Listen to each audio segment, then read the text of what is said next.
What up, you guys? Today we're going to talk about the Anunnaki, aka the offspring of Anu and Ki, which is Enki and Enlil. These are none other than the two hemispheres of the brain. We're going to prove it. So the Mesopotamian lineage starts off with Apsu and Tiamat. Apsu represents fresh water, Tiamat represents salt water. They have offspring which are Anshar and Kishar, who then have offspring which are Anu and Ki, which is sky and earth.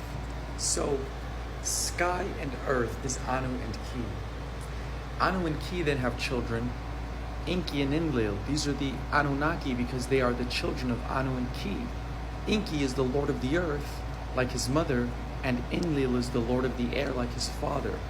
Now, the children of Apsu and Tiamat kill their father Apsu and make their home on his carcass. So Tiamat, upset with her children and angry with them for killing her husband, she has vengeance on them.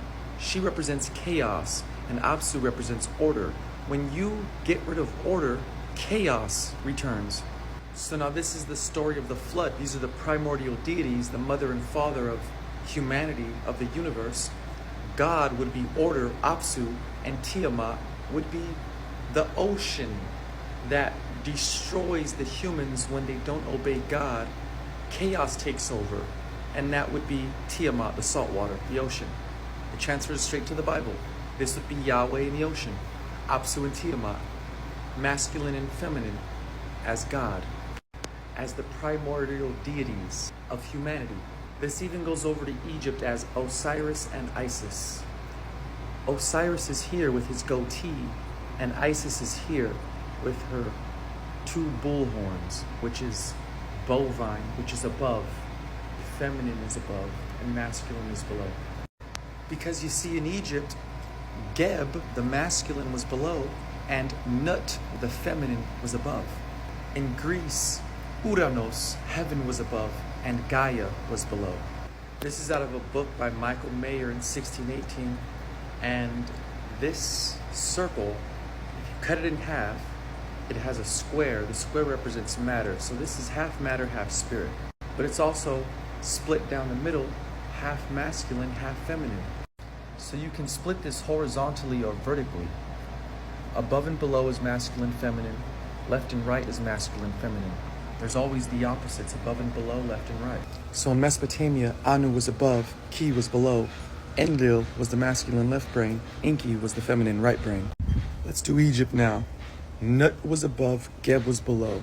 Osiris was the left, the masculine. Isis was the right, the feminine. In Greece, it was Uranos above, Gaia below. Ares was the masculine. Aphrodite was the feminine. I made this here to give you a better visual. I also made this. And by the way, both of these triangles are the same triangle. It's a Pythagorean triple. Matter, spirit, feminine, masculine. Now, Enki relates to Osiris, and Enlil relates to Seth in the Egyptian philosophies. So Enki wore a fish costume because he's the lord of the earth and the lord of the Apsu. Enlil was lord of the air.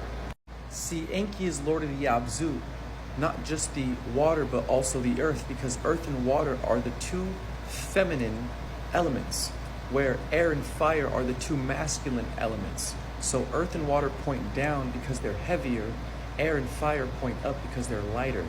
So you have left brain, right brain. Now Osiris himself was known as Lord of the Abju, Lord of the fresh water, and he has a temple called the Osirian in Abydos, Egypt. And yes, there is fresh water here at the Osirian temple.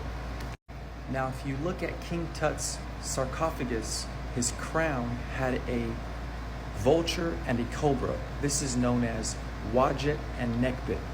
Wadjet is the cobra. It represents matter because a snake is limited. It has to crawl on its stomach, on its chin, like it says in the Bible. When Lucifer was cast out of heaven, his wings were cut off and his arms and his legs, so now he was a slithering snake. He no longer had his freedom to fly. The vulture represents freedom.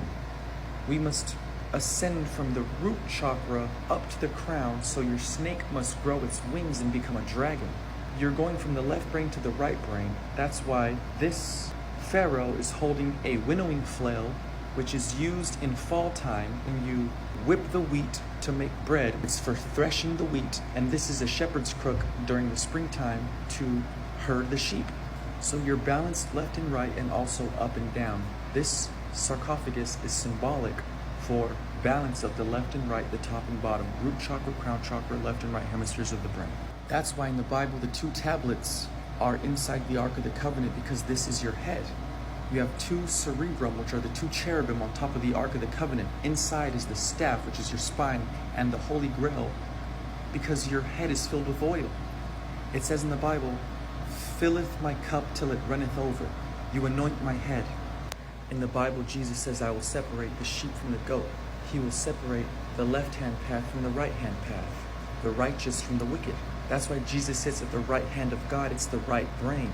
We are all taught at school to write with our right hands because they want us to be left-brained, which is logic and reason. They want you to follow orders. They don't want you to be creative and open-minded. This is why the Bible tells you to cast your nets to the right side of the boat, and you will catch an abundance of fish. The right-hand path is Osiris and Enki. The left-hand path is Enlil and Seth. Enki is yes, Enlil is no. Anu also spells one because vowels are interchangeable. This is God, and this would be the devil or the double. Devil means double.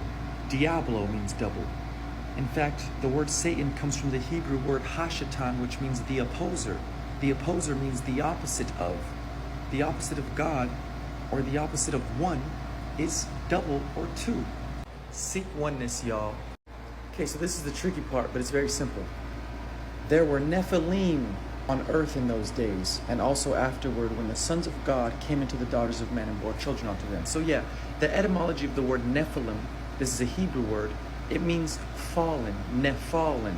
So people call these the fallen angels, that they fell when the sons of God came down into the daughters of men. But see, the sons of God mean the masculine parts of above, air and fire, mingled with the daughters of men, the feminine parts of matter. So once again, the Anunnaki didn't come from heaven to earth. They didn't come from Anu to Ki.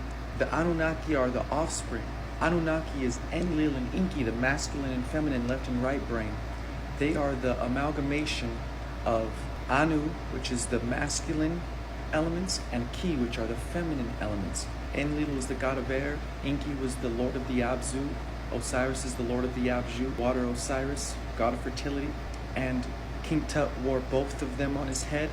So there's no reptilians and aliens. You have a reptilian and alien part of you. You have a lower and higher mind. You have a left and right brain that you're supposed to bring together. It's very, very, very simple. See, in China, it was called Fuxi and Nuwa. And the man held a square or a ruler, and the woman held a compass, which makes a circle. And this is a square and a circle together to make spirit and matter. A square is finite. It has a perimeter or an area. A circle doesn't have a whole number area. The circumference of a circle is pi, 3.144, and it goes for infinity.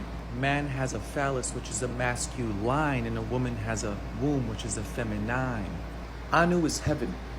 Ki is earth.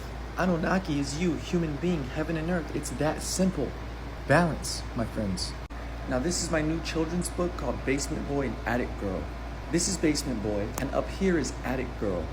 They live in a sequoia tree. It's a treehouse. And the point is, Basement Boy is stuck at his root, Attic Girl is stuck at her crown, and he represents the left brain, she represents the right brain.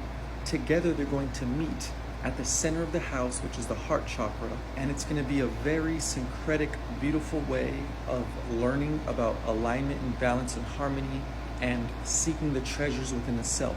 Right now, the left hemisphere of the world is religious and the right hemisphere of the world is scientific.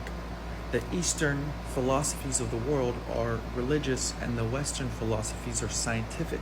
When enough people find harmony and unify themselves at the heart and synchronize the 2 hemispheres of the brain, then will the world finally be able to evolve spiritually, move forward spiritually, merging religion and science, spiritual truth.